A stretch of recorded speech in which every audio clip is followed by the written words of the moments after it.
लुकृ शुभवर्तमान याचा 16वा अध्याय आणि 19 ते 26 या वचनामध्ये एक श्रीमंत व्यक्तीबद्दल सांगितलंय.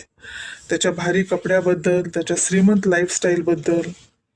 एखादा मंत्री किंवा मोठा माणूस आपल्या कॉलनीमध्ये आला तर लोक किती उत्सुक असतात त्याला भेटण्यास किंवा त्याच्या पुढे पुढे करण्यास.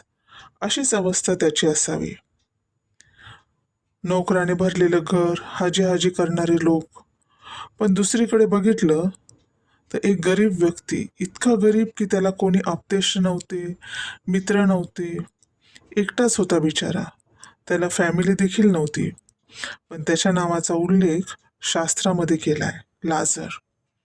कल्पना करा, एखादा भिकारी आपल्या ऑफिसच्या रस्त्याने किंवा घराजवळ असणारा, आपण त्याला त्याच्या नावाने ओळखतो का? किंवा आपण त्याचं नाव जाणून घेण्याचा प्रयत्न देखील करत नाही. तो कमीपणा वाटतो आपल्याला.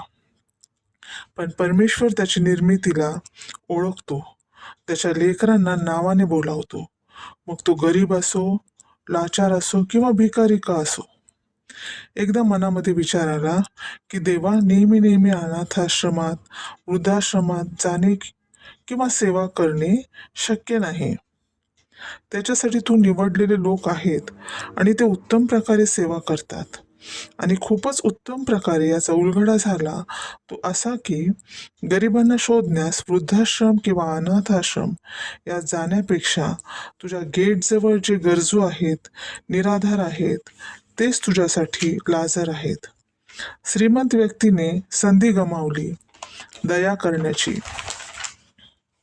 मदत करण्याची. पण आपणास संधी आहे, कारण आपण ख्रिस्ताचे अनुयायी आहोत.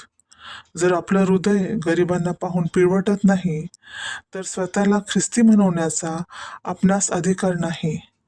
दया, कनवाळू हृदय हे माझ्या ख्रिस्ताचं आहे, त्याचा गुणधर्म आहे तो. आणि आपण गरजवंतांना पाहून आपणास जर फरक पडत नाही तर आपल्याला ख्रिस्ती म्हणवण्याचा अधिकारही नाही आणि आपण ख्रिस्ती नाहीत. कठोर हृदय नरकात घेऊन जाते, कारण श्रीमंत व्यक्ती पण नरकात गेला. तो चांगला वक्ता असेल, चांगला बाप किंवा चांगला नवरा असेल, लोकांना, आप्तजनांना विचारपूस करणारा असेल आणि भावांची काळजी घेणारा असेल, पण गरिबाकडे पाहून त्याने डोळे झाक केलं, लाजरकडे पाहून, त्याच्या आरोळीकडे पाहून त्याने कान बंद केले, त्याच्याकडे दुर्लक्ष केलं आणि हीच गोष्ट त्याला नरकात घेऊन गेली. कोणी मरण पावला तर सर्वजण असंच म्हणतात, स्वर्गवासी असा उल्लेख करतात, स्वर्गात गेला असं म्हणतात की नाही. मग ती व्यक्ती कशी का असो, ख्रिस्ताच्या रक्तामुळे आपणास क्षमा आहे, स्वर्गात प्रवेश देखील आहे.